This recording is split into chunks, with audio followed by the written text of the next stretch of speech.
ओम शांति। ओम शांति। 13 अप्रैल 2026। बाबा ने कहा, मीठे बच्चे, अभी तुम ऐसी दुनिया के मालिक बनते हो जहां कोई हद नहीं। योग बल से सारे विश्व की राजाई लेना ये भी वंडर है। तो ऐसी दुनिया के मालिक बनने जा रहे हैं जहां कोई हद नहीं। किसकी? जैसे यहाँ बोलते हैं ना, बेईमानी की कोई हद नहीं, धोखाधड़ी की कोई हद नहीं, चोरी डकैती की कोई हद नहीं, लूट मार की कोई हद नहीं, भ्रष्टाचार की कोई हद नहीं। भाई सब जगह हाल बुरे हैं, ऐसे बोलते हैं ना। दुखों की हद नहीं, जनसंख्या की भी कोई हद नहीं। हर जगह जाओ तो लोग ही लोग हैं। जहां जाओ वहीं पर परेशानियां, जहां जाओ वहीं पर ही बुराइयां। जैसे यहाँ पर इन बातों का कोई हद नहीं है। लोग क्या कहते हैं अपन को कि कोई लिमिट तो होती होगी ना दीदी, लेकिन कोई लिमिट ही नहीं है। ऐसा हो रहा है। लेकिन अब हम उस दुनिया के मालिक बनने वाले हैं जहां पर भी कोई हद नहीं होगी। किसकी? सुख की हद नहीं। इतना सुख कि उसकी कोई लिमिट ही नहीं है कि कहीं पर तो रुके। लेकिन सुख के ऊपर सुख, सुख के ऊपर सुख, शांति की वहां कोई लिमिट नहीं। जहां जाओ, स्कूल में पढ़ने जाएंगे छोटे छोटे प्रिंस प्रिंसेस, तो वहां पर भी बहुत शांति आनंद। वो गौशाला में जाएंगे तो वहां पर भी बहुत शांति आनंद। वो पिकनिक पर जाएंगे तो वहां पर भी बहुत शांति सुख आनंद प्रेम। वहां भोजन की भी कोई हद नहीं है। माँ प्रकृति इतना कुछ सतो प्रधान दे रही होगी, कोई लिमिट नहीं है। तो ऐसी दुनिया की राजाई लेनी है हमको, तो बस एक शब्द बाबा ने कहा, बस एक ही हथियार है जिससे हम ऐसी दुनिया के मालिक बन सकते हैं जहां पर कोई भी हद नहीं है अच्छाई की, और वो है योग बल। क्योंकि किसी का भी राज्य लेने के लिए या फिर अपना भी राज्य फिर से गवाया हुआ लेने के लिए कोई ना कोई शक्ति बल ताकत तो चाहिए ना। बिना ताकत के थोड़ी ना कोई किसी का ले सकता है या अपना गवाया हुआ ले सकता है। तो हमको कौन सी बल चाहिए? योग का बल। योग के बल से सारे विश्व की राजाई लेना ये भी वंडर है। तो योग का बल किसमें था? ब्रह्मा बाबा में। ब्रह्मा बाबा में योग का इतना बल था कि जो बच्चे भी आ रहे हैं उनको बाबा पहले से देख लेते थे कि ये आने वाले हैं। क्योंकि आत्मा में क्या था? प्योरिटी के कारण योग का बहुत ज्यादा बल आ गया था। तो कल शांतामणि दादी को सुन रहे थे तो वो बता रहे थे कि बाबा भी कश्मीर गए हुए थे उस समय मम्मा को यज्ञ संभलवा करके, और उनके पिताजी भी कश्मीर ही गए हुए थे। शांतामणि दादी के मतलब मम्मा के मौसा जी। और वो बताते हैं कि पीछे से उनका पूरा परिवार, मतलब ये शांतामणि दादी, मम्मी, मासी, ये सब लोग ज्ञान में जाना शुरू कर दिया था। और उधर बाबा उनको मिला है, ब्रह्मा बाबा शांतामणि दादी के पापा को। और जैसे वो ढूंढते ढूंढते वहां वो कोई गांव ढूंढ रहे थे, पहलगाम एक गांव है, एक जगह है कश्मीर के अंदर, पहलगाम। तो वो वहां की जगह पूछते पूछते ये ब्रह्मा कुमारी आश्रम में चले गए जहां पर बाबा थे। ब्रह्मा कुमारी आश्रम नहीं कहेंगे, माना वो जगह जहां पर बाबा थे। तो वो भाई जैसे ही वहां पर जाते हैं और जाकर के पूछते हैं कि पहलगाम कहाँ है, तो आगे से निर्मल शांता दादी, बाबा की बेटी, वो वहां होती है। वो कहती है कि भाई पहलगाम का तो एड्रेस नहीं पता, परम धाम का एड्रेस पता है। तो वो कहते हैं वो कहाँ है? वो कहती है आप आओ, मेरे बाबा आपको बताएंगे कि परम धाम कहाँ पर है। जैसे ही वो बच्चा बाबा के आगे गया तो ब्रह्मा बाबा के अंदर कौन सा बल था? योग का बल था। तो जैसे वो आगे गया, बाबा ने कहा कि बच्चे 3 दिन से तुम्हारा इंतजार कर रहा हूं, तुम आज पहुंचे हो। और वंडरफुल बात यह है कि 3 दिन से वो उस जगह पर घूम करके कुछ ढूंढ रहे हैं कि कोई ऐसी जगह मिले, कोई ऐसा संत महात्मा साधु मिले जिससे मुझ आत्मा की कोई गति हो जाए। ये होता है योग बल। ऐसी आत्मा क्या कर लेती है, राजाई ले लेती है पूरे विश्व की। ऐसे थोड़ी ना कृष्ण बनेंगे ये, इतनी ताकत है हमारे अंदर। तो कितनी जमा करनी है अभी हमको ताकत। प्रश्न है, ड्रामा के किस बंधन में बाप भी बंधा हुआ है? उत्तर, बाबा कहते, तुम बच्चों के सन्मुख आना ही है, मैं इस बंधन में बंधा हुआ हूं। जब तक मैं ना आऊं तब तक मूझा हुआ सूत सुलझ नहीं सकता। बाकी मैं तुम्हारे पर कोई कृपा या आशीर्वाद करने नहीं आता। मैं कोई मरे हुए को जिंदा नहीं करता। मैं तो आता हूं तुम्हें पतित से पावन बनाने। गीत है, तुम्हें पाके हमने जहां पाया, जमी तो जमीन आसमां पा लिया। ओम शांति। गीत के अक्षर सुन करके तुम बच्चों के रोमांच खड़े हो जाने चाहिए, क्योंकि सन्मुख बैठे हैं। सारी दुनिया में भल कितने भी विद्वान पंडित आचार्य, कोई भी मनुष्य मात्र को ये पता नहीं है कि हर 5000 वर्ष के बाद बेहद का बाप आते हैं। बच्चे ही जानते हैं। बच्चे कहते भी हैं, जैसा हूं वैसा हूं तुम्हारा हूं। बाप भी ऐसे कहते हैं, जैसे हो वैसे हो मेरे बच्चे हो। हमको यही तो नशा है कि मैं जो थी जैसी थी, बाबा ने मुझे वैसा अपना लिया। लेकिन बात यही खत्म नहीं होती है। जो थे जैसे थे वैसा अपना तो लिया, लेकिन जो थे वैसे ही अगर बने रहे तो फिर से जाने में भी देरी नहीं लगेगी। जो थे जैसे थे वैसा हमें अपनाया, ये उसका प्यार है हमारे ऊपर। ऐसे थोड़ी ना वो करुणा निधि दया निधि है। लेकिन जैसे को वैसे से अपने जैसा बनाना, ये उसका लक्ष्य है। तो बाबा कहते हैं, तुम भी तो यही कहते हो और बाबा भी यही कहते हैं। तुम भी जानते हो वो सब आत्माओं का बाप है, सब पुकारते हैं। तुम समझाते हो, देखो रावण का कितना परछाया है। एक भी समझ नहीं सकते कि जिसको हम परम पिता परमात्मा कहते, फिर पिता कहने से खुशी क्यों नहीं होती है। ये भूल गए हैं। ये बाबा ही हमें वर्षा देते हैं, बाप खुद ही समझाते हैं। ये इतनी सहज बात भी कोई समझ नहीं सकते।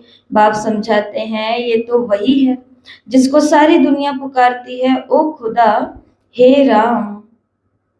ऐसे ऐसे पुकारते प्राण छोड़ देते हैं। यहाँ वो बाप तुमको पढ़ाते हैं। तुम्हारी बुद्धि अब वहां चली गई है। बाबा आया हुआ है कल्प पहले मुआफिक। कल्प कल्प बाबा आकर पतित से पावन बनाए, दुर्गति से सदगति में ले जाते हैं। गाते भी हैं, सर्व का पतित पावन बाप। अभी तुम बच्चे उनके सन्मुख बैठे हो। तुम हो मोस्ट बिलव्ड स्वीट चिल्ड्रन। भारतवासियों की ही बात है। बाप भी भारत में ही जन्म लेते हैं।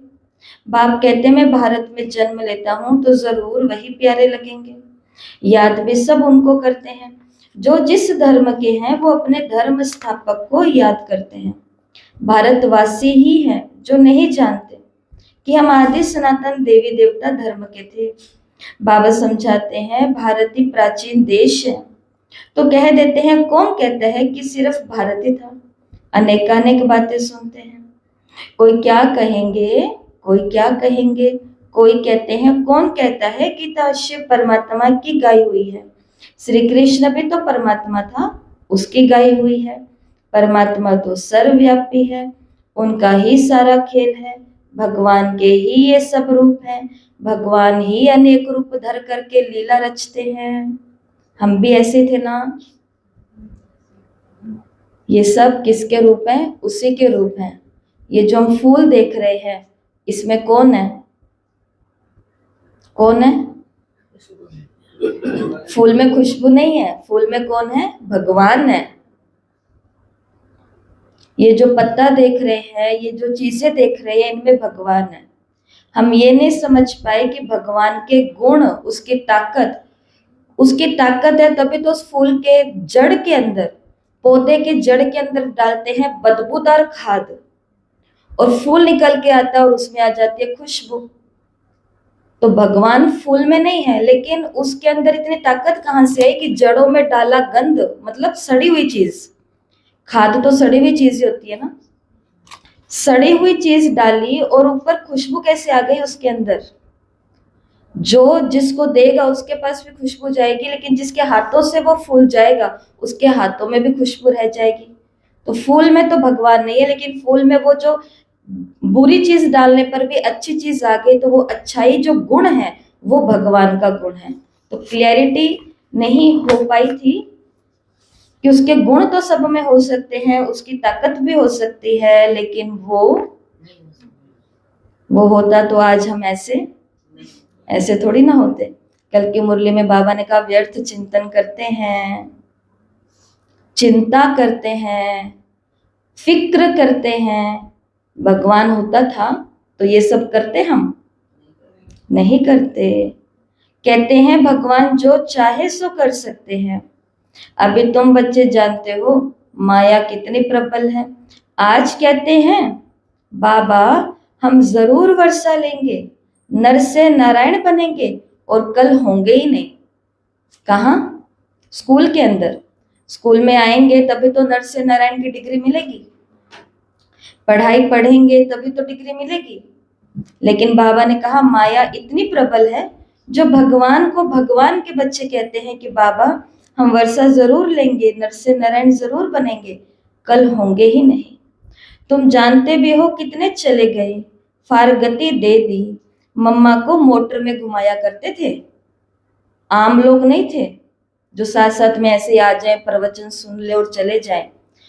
जो मम्मा को कार में अगर लेकर के जाएगा तो सोचो वो आत्मा यज्ञ के कितनी नजदीक होगी, क्योंकि बहनें ऐसे किसी के साथ नहीं जाती। वो बहुत फेथफुल जो होते हैं उनके ही साथ बैठ सकती हैं। मम्मा को मोटर में घुमाया करते थे, आज नहीं है। ऐसे अच्छे अच्छे भी माया के संग में आकर के ऐसा गिरते हैं जो एकदम नीचे पड़ जाते हैं। जिन्होंने कल्प पहले समझा वही समझेंगे। बाबा ने कहा आजकल दुनिया में क्या लगा हुआ है, और तुम बच्चे अपने को देखो क्या बनते हो। देखते हो ना, कल देख के आए ना। अब ये भी एक स्थान है जहां पर भगवान का नाम लिया जा रहा है, और भी स्थान है जहां पर भी भगवान का नाम लिया जा रहा है। लेकिन पढ़ाई में और भक्ति काल में अंतर समझ आता है ना। लोग कहते हैं ज्ञान और भक्ति एक है, आपने भी उसको पकड़ा है, हमने भी उसको ही पकड़ा है, आपने इधर से पकड़ा है, हमने इधर से पकड़ा है, लेकिन पता चलता है ना। और अब भी अगर हमको पता ना चले तो फिर तो पता नहीं कब पता चलेगा। तुम देखते हो ना आजकल दुनिया में क्या लगा हुआ है, और तुम बच्चे अपने को देखो क्या बनते हो। गीत सुना है ना, कहते हैं हम ऐसा वर्षा लेते हैं जो हम सारे विश्व के मालिक बन जाते हैं। वहां कोई हद की बात नहीं होती, यहाँ हदें लगी हुई हैं कहते हैं। और बाबा ने आज हद की क्यों बात करी यहाँ पर? कहते हैं हमारे आसमान में तुम्हारा एरोप्लेन आएगा तो शूट कर देंगे। बॉर्डर्स है ना हमारे, धरती का भी बॉर्डर है, पानी के लिए भी बॉर्डर है, आसमान के लिए भी बॉर्डर है। सैटेलाइट होती है वो हमारे क्षेत्र में रहनी चाहिए, एरोप्लेन होती है वो हमारे क्षेत्र में होनी चाहिए, नहीं तो क्या कर देंगे, शूट कर देंगे। बाबा ने कहा वहां कोई हद की बात नहीं रहती। ये भी गीत तो गाते हैं परंतु अर्थ थोड़ी समझते हैं। तुम तो जानते हो बरोबर बाबा से हम फिर से विश्व के मालिक बन रहे हैं। अनेक बार ये 84 का चक्र लगाया है, थोड़ा समय करके दुख पाया, सुख तो बहुत है। इसलिए बाबा कहते हैं तुम बच्चों को अपार सुख देता हूं, अब माया से हारो मत। क्या कहा उस दिन की मुरली में दादियों की डायरी में से? याद रखना, वेट एंड सी, धीरज रखो, विचलित ना हो। मुझे ऐसा क्यों कह दिया, मेरा ऐसा क्यों कर दिया, मुझे पूछा क्यों नहीं, मुझे पीछे क्यों, मुझे आगे क्यों, मुझे यहाँ क्यों वहां क्यों, इसको इतना मुझे इतना, इन बातों में रह गए, धीरज तोड़ दिया। उसके बाद में ये जो सब बाबा बातें कर रहे हैं ना कि अपना ही आसमान होगा, अपनी ही जमीन होगी, इन सब बातों से वंचित रह जाएंगे। विचलित हुए और वंचित हुए, अचल रहे और प्राप्ति स्वरूप बने। हमको क्या चाहिए? प्राप्ति स्वरूप। तो उसके लिए क्या होना पड़ेगा? धीरज रखना पड़ेगा। कोई बात नहीं, कोई बात बहनों की अच्छी लगती है वो दिल में उतारो, अच्छी नहीं लगती तो कान मिले हैं ना, कान में कितने छेद मिले हैं, किस लिए मिले हैं? अच्छी नहीं लग रही, इधर से सुन करके इधर से निकाल दो, कोई दिक्कत नहीं है। भगवान का कोई काम रुक नहीं जाएगा, किसी का जीवन बर्बाद नहीं हो जाएगा, नो प्रॉब्लम। घाटा होगा तो सिर्फ खुद के कर्मों में घाटा होगा। 15 दिन का होमवर्क दिया, सबको याद है? 80% मनसा वाचा कर्मणा। याद रहा कल सबको ये होमवर्क? और बताओ कल का दिन जो सब हम बहन के साथ रहे या पिकनिक के अंदर रहे, तो उस चीज ने हमारे दिन में व्यर्थ को आने दिया? कौन कहता है कि कल के दिन मेरा कोई व्यर्थ चला? नहीं चला। सोचो, जो बहनें रोज 3-4 घंटा ऐसी सेवा में रहती है, उनके व्यर्थ चलता होगा? नहीं चलता होगा। इसलिए आप लोगों को कहती हूँ ना कि ऐसे ऐसे इंतजाम करते रहो। इंतजार नहीं करो कि वो हमें लेकर के जाएंगे, अब तो क्या करो, इंतजाम करो। बाबा ने कहा कि अपार सुख देने के लिए आता हूं, इसलिए माया से हारो मत, मत हारो माया से। बाप के बच्चे ढेर हैं, सब एक जैसे सपूत नहीं हो सकते हैं। अगर हम सोच रहे हैं यहाँ पर आने वाले सारे देवता ही हैं, तो बाबा ने कहा धीरज बना करके रखो, सब तो सपूत नहीं। दुनिया में एक माता पिता के पास केवल 2 बच्चे होते, 2, वो भी अगर दोनों सपूत निकल जाएं तो सौभाग्य की बात है। यहाँ पर 2 हैं क्या? यहाँ पर लाखों हैं, लाखों से भी ऊपर है। शांतामणि दादी के पापा जब कश्मीर से वापस आए अपने हैदराबाद में, घर आकर के इन्होंने क्या देखा कि मैं उधर से पक्का करके आया हूं कि अब से मैं रोज ओम मंडली में जाऊंगा, और घर आकर के देखा तो परिवार तो पहले से ही पूरा ओम मंडली में जा रहा है। क्योंकि मम्मा के मम्मी दुखी थे, पति ने शरीर छोड़ दिया। दोनों मासियां दुखी थी, पति नहीं थे। नानी दुखी थी, पति नहीं था। घर में कोई मामा नहीं था, घर में कोई बेटा नहीं था, आदमी था ही नहीं, तो ये माताएं सब दुखी थी। इधर से ये बाबा का ज्ञान मिला तो वो भाई जी आए, उन्होंने आकर के क्या देखा कि मेरा तो परिवार पहले से ही बाबा के पास जा रहा है। यज्ञ का पहला भाई जो यज्ञ के अंदर समर्पित हुआ, उसके पहले कोई भी भाई नहीं था। तो बाबा ने कहा, उन्होंने कहा कि बाबा मैं तो एक ही भाई हूं, पांडव। तो बाबा ने कहा अनेक आने वाले हैं। बाबा ने कहा अनेक आने वाले हैं, और वो आत्मा विद प्रॉपर्टी, पैसा सहित यज्ञ के अंदर समर्पित हो गए, अपने परिवार को लेकर के समर्पित। तो बाबा ने कहा सारे सपूत थोड़ी ना होंगे यहाँ पर, कोई को 5-7 बच्चे होते हैं, उसमें से भी 1-2 तो कपूत होते ही हैं, जो माथा खराब कर देते हैं, लाखों करोड़ों रुपया उड़ा देते हैं। बाप एक धर्मात्मा और बच्चा बिल्कुल चटके खाते में। बाबा ने ऐसे बहुत मिसाल देखे हैं। तुम बच्चे जानते हो सारी दुनिया इस बेहद के बाप के बच्चे हैं। बाप कहते हैं मेरा बर्थ प्लेस ये भारत है। हर एक को अपनी धरती का कदर रहता है। दूसरी कोई जगह शरीर छोड़ते हैं ना, तो उनको क्या कहते हैं कि हमें अपने गांव में ले जाना। बाप भी भारत में ही आते हैं। तुम भारतवासियों को फिर से बेहद का वर्षा देते हैं। तुम बच्चे कहेंगे हम फिर से सो देवता विश्व के मालिक बन रहे हैं। हम मालिक थे, अब तो क्या हाल हो गया है, कहां से आकर कहां आकर के पड़े हैं। 84 जन्म भोगते भोगते ये हाल आकर के हुआ है। ड्रामा को तो समझना है ना, इसको कहा जाता है हार और जीत का खेल। भारत का ही ये खेल है, इसमें तुम्हारा पार्ट है। तुम ब्राह्मणों का सबसे ऊंच से ऊंच पार्ट है इस ड्रामा में। तुम सारे विश्व के मालिक बनते हो, बहुत सुख भोगते हो। तुम्हारे जैसा सुख और कोई भोग न सके। इतना सुख हम देवकुल की आत्माएं देख करके और भोग करके आई हैं। नाम ही है स्वर्ग, ये है नरक। यहाँ के सुख कागविष्टा के समान है। आज लखपति हैं, दूसरे जन्म में क्या बनेंगे कुछ पता थोड़े ही है। ये है ही पापात्माओं की दुनिया। सतयुग है पुण्य आत्माओं की दुनिया। तुम पुण्य आत्मा बन रहे हो, अंडरलाइन करना, तुम पुण्य आत्मा बन रहे हो तो कभी भी पाप नहीं करना चाहिए। माया कराना चाहेगी हमसे, माया कहेगी अरे कोई नहीं देख रहा, कोई नहीं है आसपास, सुन लो, सुना दो, बोल दो, करा दो, कोई नहीं देख रहा, कोई नहीं। लेकिन कोई नहीं देख रहा, ये तो हमने पहले भी आपको कहा था कि कोई है जो निरंतर देख रहा है। यहाँ हम भगवान की बात नहीं कर रहे क्योंकि वो तो साक्षी रहता है हमेशा, लेकिन कोई है जो देख रहा है और जो उसका 10 गुना करके हमें देने वाला है। वो कौन है? ये प्रकृति जो चुपचाप खड़ी है ना, ये देख रही है हमको। ये पेड़ हमें देख रहे हैं, ये धरती हमें देख रही है, ये वायु जो चल रही है जो हमें नहीं दिख रही वो भी हमें देख रही है।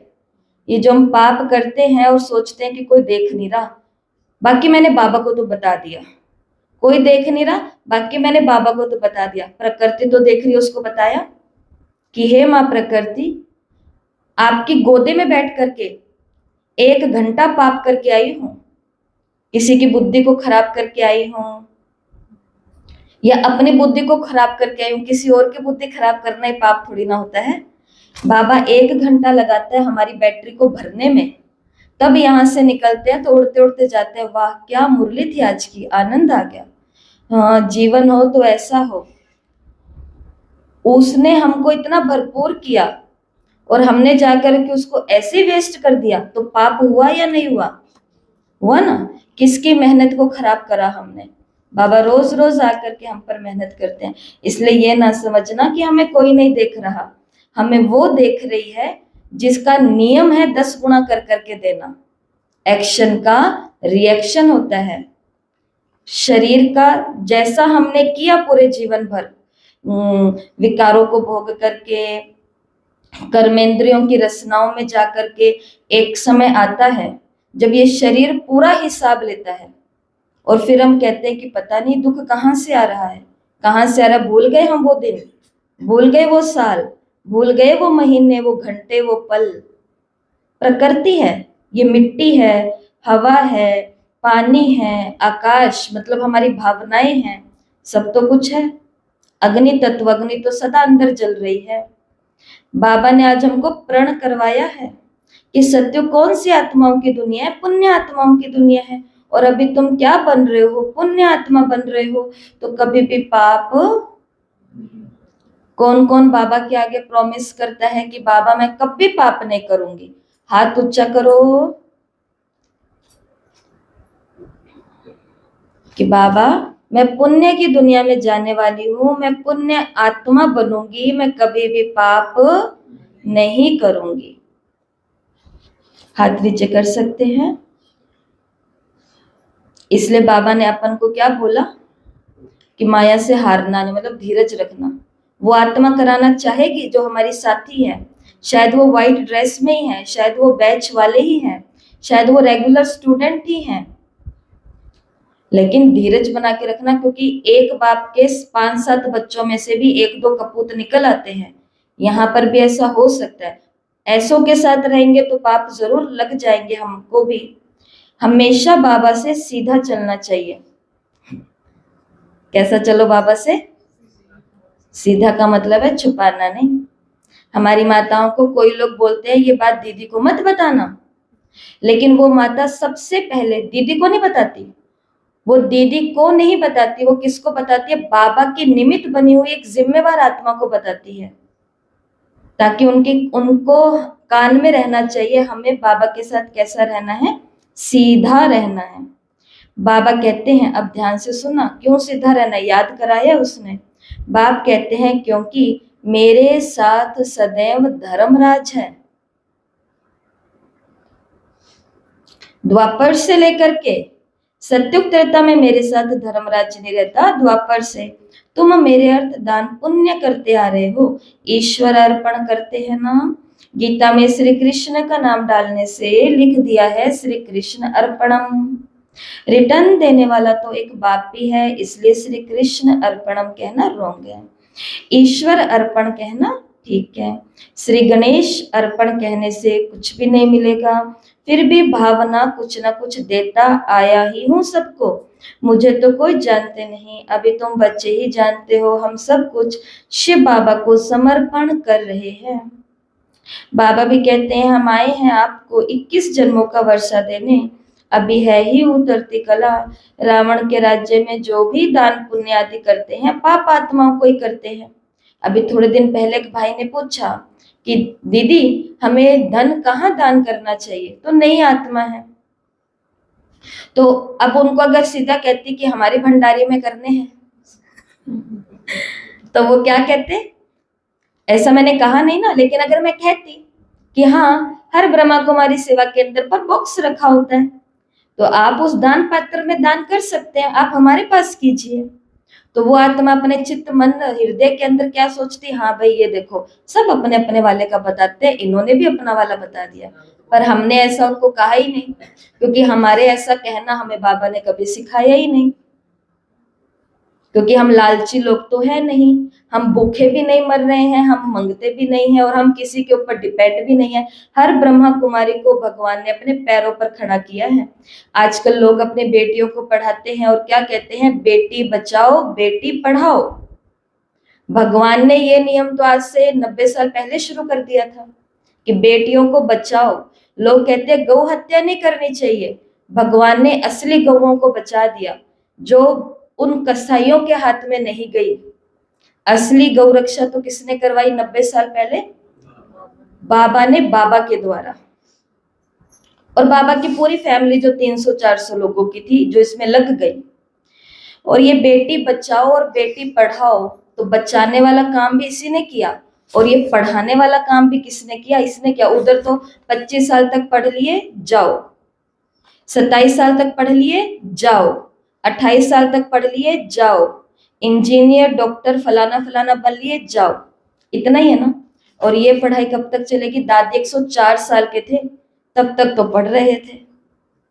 वो ऐसा बेटियों को बचाता है और ऐसा बेटियों को पढ़ाता है कि उनको अपने पैरों पर खड़ा कर देता है। आशा दीदी ने कहा एक बारी मुरली के अंदर, ओआरसी आशा दीदी ने एक बारी कहा कि हम किसी से मांगते नहीं हैं, लेकिन हम अपना हक छोड़ते भी नहीं हैं।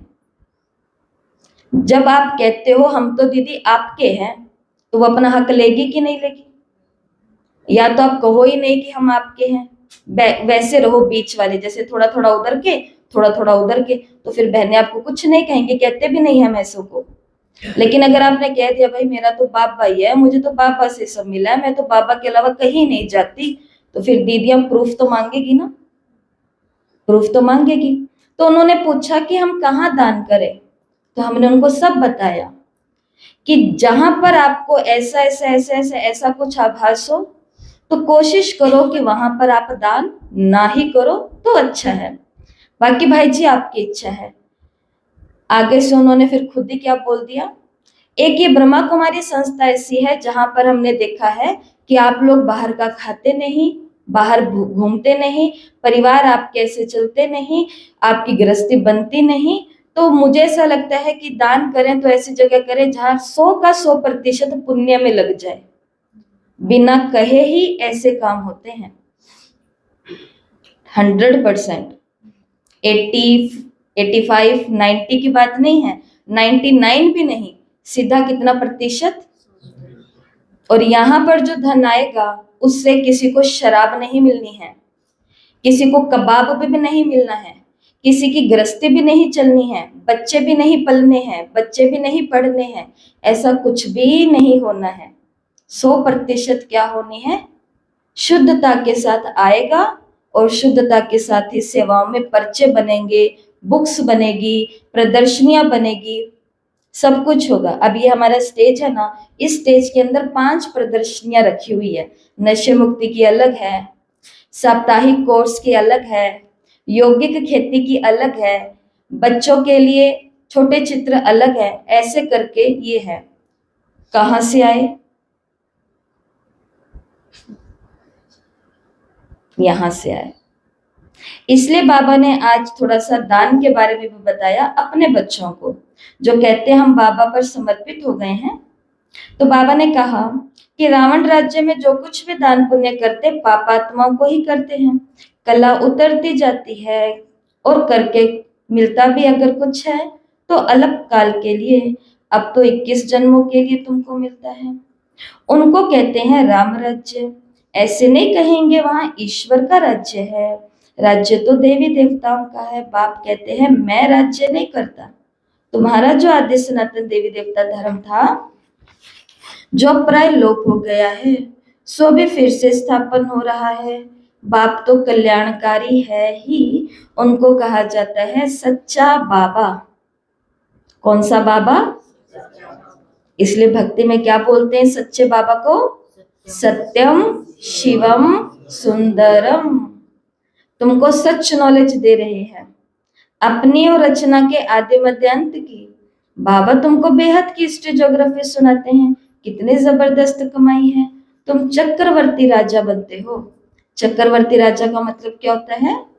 जिसे थोड़े दिन पहले सुना रहे थे कि राजा उसको कहते हैं जो इतने गांवों का होगा, महाराजा उसको कहते हैं जो इतने हजारों गांवों का मालिक होगा, और चक्र और सम्राट उसको कहते हैं जो इतने लाखों का मालिक होगा।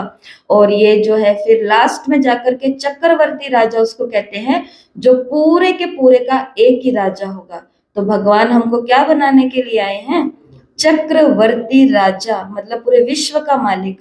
उन्होंने फिर वो हिंसक वाला चक्र दे दिया है, असुर ये ज्ञान का चक्र है। तो परंतु ये ज्ञान तो प्राय लोप हो जाता है। तुम्हारे ये मुख्य चित्र हैं, एक तरफ त्रिमूर्ति, दूसरी तरफ झाड़ और चक्र। बाबा ने समझाया है शास्त्रों में, कल्प की आयु लाखों वर्ष लिख दी है, सारा सूत बुझा हुआ है, बाप के सिवाय कोई से सूत सुलझ नहीं सकता। बाप सन्मुख खुद आए हैं, कहते हैं मुझे ड्रामानुसार आना ही पड़ता है। हमारे माइक की बड़ी वाली तार है ना, वो कभी कभी ये उलझा देते हैं, फटाफट सेवा से आते तो वो सीधा घुसाते हैं, फिर जब सुलझती नहीं है तो बहन जी को कहते हैं ये लो आप ही सुलझा दो आराम से, और हमको सिखा दो ये कैसे, अगली बारी से हम भी ऐसे ही करेंगे। तो कोई है जो सारा का सारा सूत है वो बुझा हुआ है ना, उसको वो अकेला ही सुलझा सकता है और किसी की ताकत कुछ ही नहीं पता।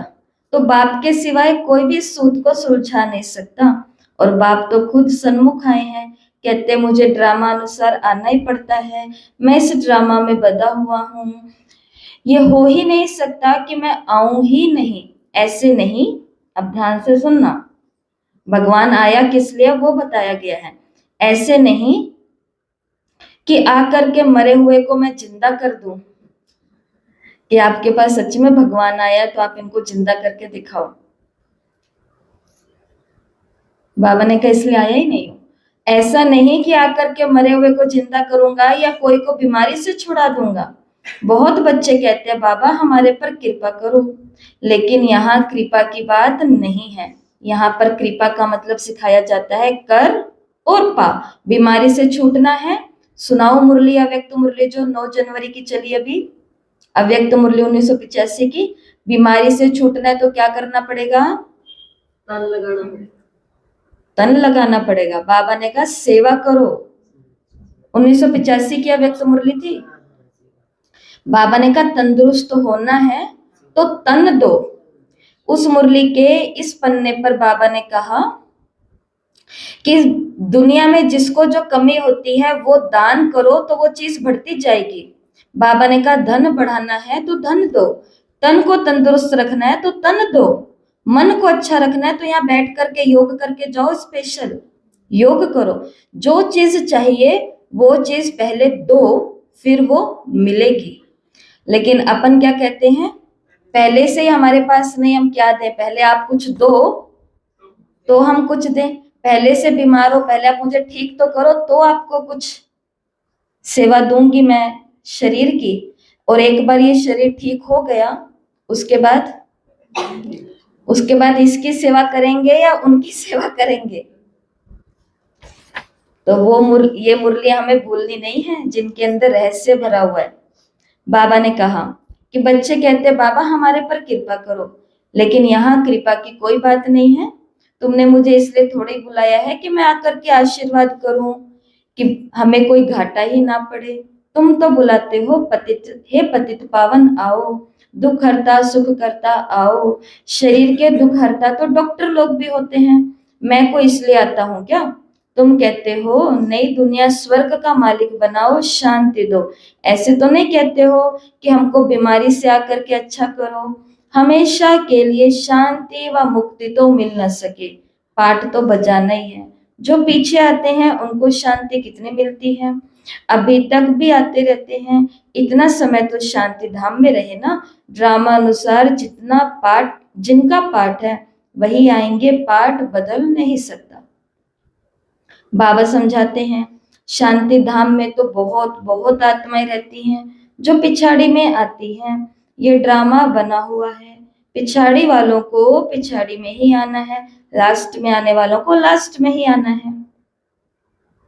ये झाड़ बना हुआ है, ये चित्र आदि जो बनवाए हैं, ये सब तुमको समझाना है। और भी चित्र निकलते रहेंगे, कल्प पहले मिसल ही निकलेंगे। तो अब इतने वैरायटी प्रदर्शनियां हमारे यज्ञ के अंदर, और ऐसे ऐसे बच्चे बाबा ने निकाले जिन्होंने इतने सारे चित्र बनाए हैं और बना रहे हैं। 84 का विस्तार झाड़ में भी है, ड्रामा चक्र में भी है, अब फिर सीढ़ी निकालनी है। मनुष्य तो कुछ भी नहीं जानते, बिल्कुल ही जैसे बुद्धू है।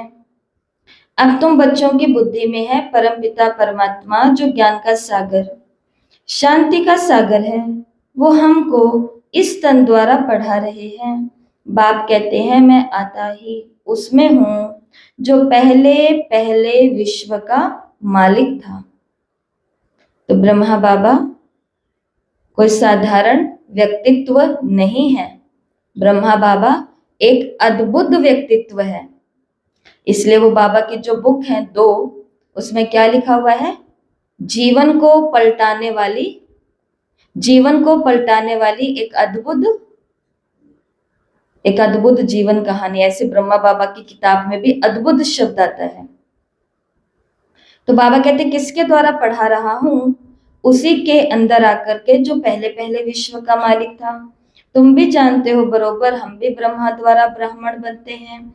गीता में ये बातें नहीं है। बच्चे कहते हैं ये खुद ही नारायण की पूजा करने वाला था, ट्रेन में भी मुसाफरी करते थे तो गीता पढ़ते थे। मनुष्य समझेंगे ये तो बड़ा धर्मात्मा है। अभी वो सब बातें बोलते जाते हैं, फिर भी इसने गीता आदि पढ़ी है ना। बाबा कहते हैं मैं ये सब जानता हूं। अभी तुम ये विचार करो कि हम किसके आगे बैठे हैं, किसके आगे बैठे हैं?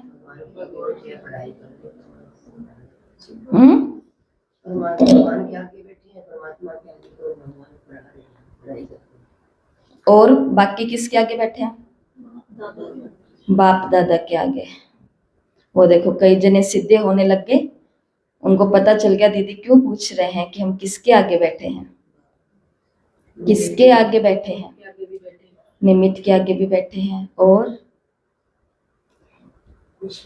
विश्व का जो मालिक ही कहेंगे उसको। तो वो कहता है मैं विश्व का मालिक बनता नहीं, लेकिन वो ही तो है मालिक। मुस्लिम भाई बहने क्या कहते हैं? उसको अल्लाह कहते हैं, और खुद को कहते हैं हम तेरे बंदे हैं।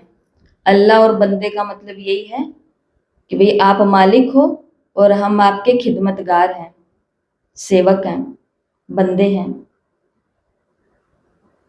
किसके आगे बैठे हो? बाबा ने कहा घड़ी घड़ी फिर क्यों भूल जाते हो? बाप कहते हैं तुमको 16 घंटा फ्री देता हूं, बाकी अपनी सर्विस करो। 16 घंटा बाबा ने कहा लाइफ जियो अपनी, जो खुश करना है सबको, या जो कर्तव्य निभाने हैं, जिम्मेवारियां हैं, बाकी घंटा तो क्या करो? सर्विस करो। अपनी सर्विस करते हो गोया विश्व की सर्विस करते हो। इतना पुरुषार्थ करो जो कम से कम, इतना पुरुषार्थ करो जो कर्म करते कम से कम 8 घंटा बाप को याद करो। अभी सारे दिन में 8 घंटा याद नहीं कर सकते, वो अवस्था जब होगी तब समझेंगे कि ये बहुत सर्विस करते हैं। ऐसे मत समझो हम बहुत सर्विस करते हैं। और बाबा हमेशा क्या कहते हैं, भाषण भाषण बहुत फर्स्ट क्लास करते हैं, परंतु योग बिल्कुल नहीं है। योग की यात्रा ही मुख्य है। किसी को भी खड़ा कर दो, किसी नए आत्मा को ज्ञान सुनाने के लिए, तो कैसे सुनाएंगे? उस माता को अगर चुप भी कराना चाहेंगे, अरे बहुत सुना दिया ज्ञान, बस करो अब, लेकिन सारा का सारा ज्ञान सुना देंगे। देखो चिंता होती है तो बाबा के आगे बैठा करो, देखो वो बाबा ये है, और जैसे ही ज्ञान सुना करके आएगी तो बाबा ने कहा भाषण नहीं, उसके साथ क्या चाहिए अपन को? क्योंकि किसी को अगर चेंज करना है, थोड़े दिन पहले मुरली में बाबा ने कहा वो वाणी से नहीं होगा, मन से मन तक बात को पहुंचाओ। और मन से मन तक बात को पहुंचाने के लिए बहुत जबरदस्त योग की ताकत चाहिए। जैसे ही मम्मा पहली बार यज्ञ में आए, मतलब राधे, एक कन्या 16-17 साल की, जैसे वो आई, आकर के बैठी, बाबा ने सबसे पहली बात, ब्रह्मा बाबा ने सबसे पहली बात मम्मा को कहा कि बच्ची तुम आ गई, बाबा कब से तुम्हारा इंतजार कर रहे हैं। और उनको साक्षात्कार हुआ उनमें से कृष्ण नारायण का, और बाबा को साक्षात्कार हुआ उसमें से भावी लक्ष्मी का। तो योग की यात्रा से मन का संकल्प मंत्र को, 16 साल की बच्ची ने संकल्प कर लिया कि मैं जगदम्बा हूं, मैं भावी लक्ष्मी हूं, और मैं बाबा का राइट हैंड हूं। तो फिर वो ऐसे हुए। बाप कहते हैं सिर पर विकर्मों का बहुत बोझ है, इसलिए सवेरे उठकर बाप को याद करो। 2 से 5 तक है फर्स्ट क्लास वायुमंडल। योग करना है कौन से टाइम के बीच में? 2 से लेकर के 5 बजे तक के बीच में, दोपहर के नहीं रात के, मतलब अमृत वेला फिर बाद में आ जाता है। आत्मा रात को आत्म अभिमानी बन जाती है, जिसको नींद कहा जाता है। इसलिए बाप कहते हैं जितना हो सके बाप को याद करो। अब बाप कहते हैं मन मना भव, ये है चढ़ती कला का मंत्र। अच्छा, मीठे मीठे सिकिलते बच्चों प्रति माता पिता बाप दादा का याद प्यार और गुड मॉर्निंग। रूहानी बाप की रूहानी बच्चों को नमस्ते। हम रूहानी बच्चों की रूहानी माता पिता बाप दादा को याद प्यार नमस्ते, गुड मॉर्निंग, ओम शांति, शुक्रिया बाबा, शुक्रिया। धारणा के लिए मुख्य सार, पहला, बाप से सीधा और सच्चा होकर चलना है। एक ही व्यक्तित्व रखना है। मैं हमेशा ऐसा समझती हूँ। अपनी लाइफ में हमने बहुत तामझाम इकट्ठे करके रखे हैं। उसके लिए मैं अलग पर्सनैलिटी हूँ, उसके लिए मैं अलग हूँ, उसके लिए मैं अलग हूँ, उसके लिए मैं अलग हूँ, और बाबा के लिए तो मैं बिल्कुल ही अलग हूँ। कैसा रहो, एकदम एक पर्सनैलिटी रखो कि मैं जो हूँ। जैसे क्या बोलते हैं कि ब्रह्मा बाबा और मम्मा दादियों का जीवन कैसा था? खुली किताब की तरह था कि जो भी जाता था वो उनको देख करके पता लगा लेता था कि ये तो ऐसे ही हैं, और वो वैसे ही थे। अच्छे, अगर उनको रोंग बात चल रही है तो उसको वो राइट बता देते थे, और राइट है तो फिर तो उसको राइट अप्रिशिएट करते थे कि अरे वाह बहुत अच्छा विचार आया आपको। ऐसे ही हम बच्चों को बाबा के साथ कैसा रहना है? सीधा और सच्चा होकर के रहना है।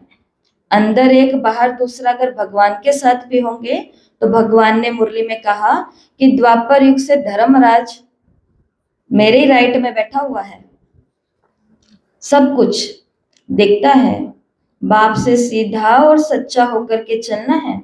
कल्याणकारी बाप के बच्चे हैं, इसलिए सर्व का कल्याण करना है, सपूत बनना है। मेहनत कपूत बनने में नहीं है, मेहनत सपूत बनने में है, त्याग है वहां पर। इसके लिए सीधा सच्चा होकर के चलना। कल्याणकारी के बच्चे हैं तो अपने सब भाई बहनों का हमें कल्याण करना है और सपूत बनना है। दूसरा, कर्म करते भी कर्म करते भी कम से कम 8 घंटा याद में जरूर रहना है। याद ही मुख्य है, इससे ही विकर्मों का बोझ उतारना है।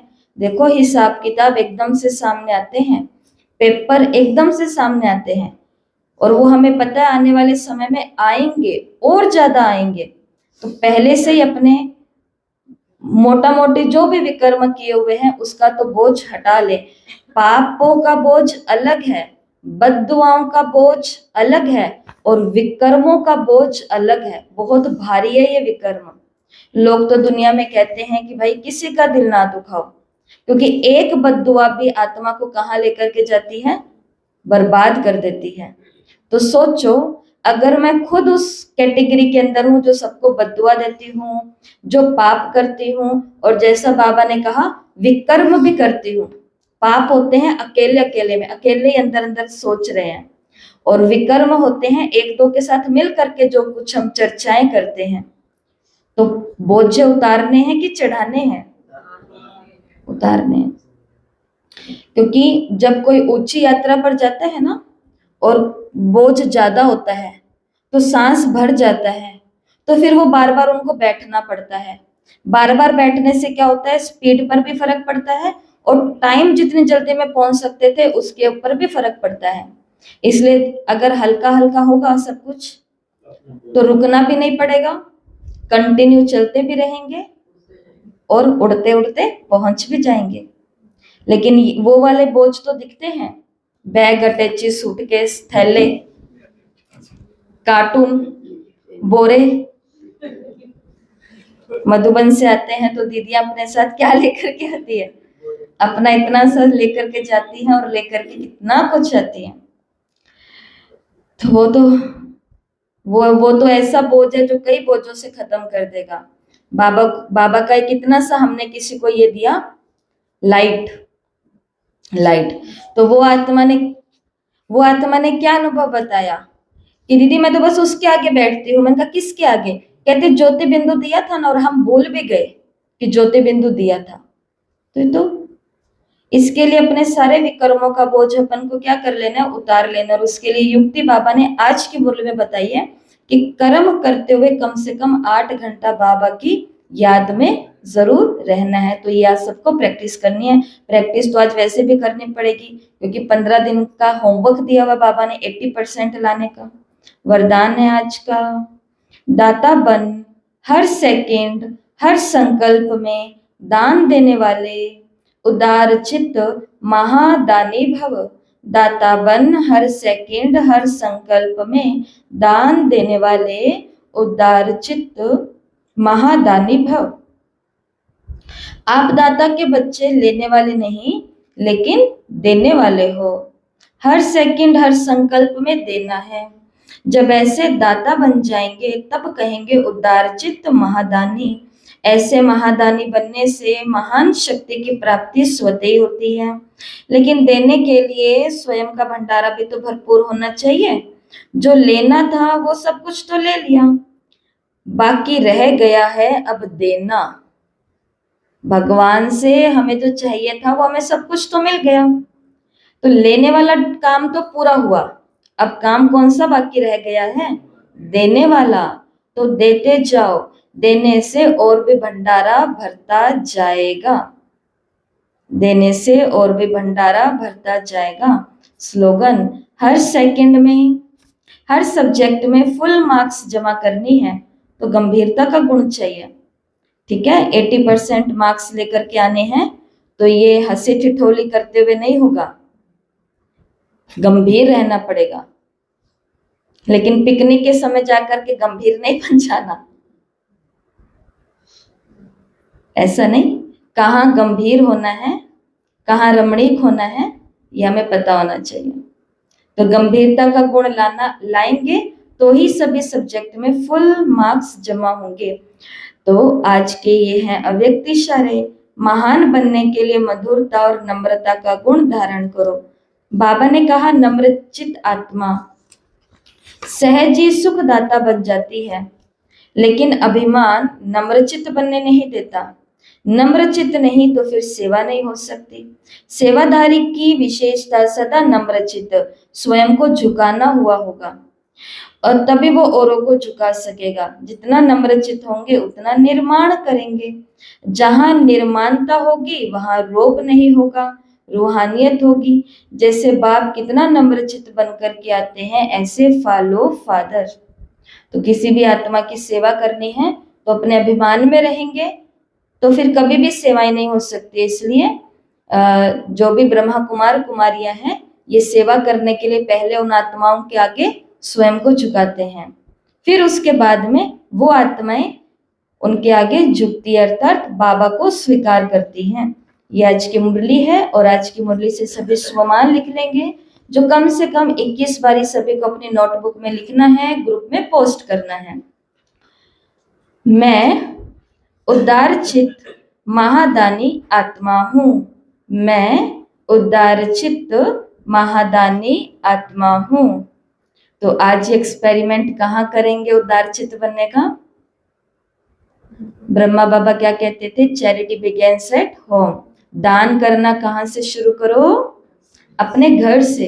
तो ये जो मेरे घर में मेरे इर्द गिर्द रहने वाले 1 2 3 4 लोग हैं ना, इन सभी के ऊपर आज क्या दिखाना है? बहुत ज्यादा उदार दिखाना है। उदार का मतलब क्या होता है? करुणा, ममता, दया, रहम।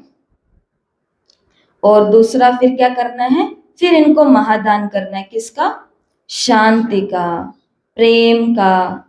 किसी किसी आत्मा को केवल शक्ति चाहिए तो शक्ति का। और जब उसको वो वाला दान मिल जाएगा और हमारा दिल भी उसके लिए ठंडा शीतल होएगा तो फिर वो आत्मा सेकंड में क्या हो जाएंगी? परिवर्तन करने की ताकत लेकर के आएगी। ठीक है? ओम शांति।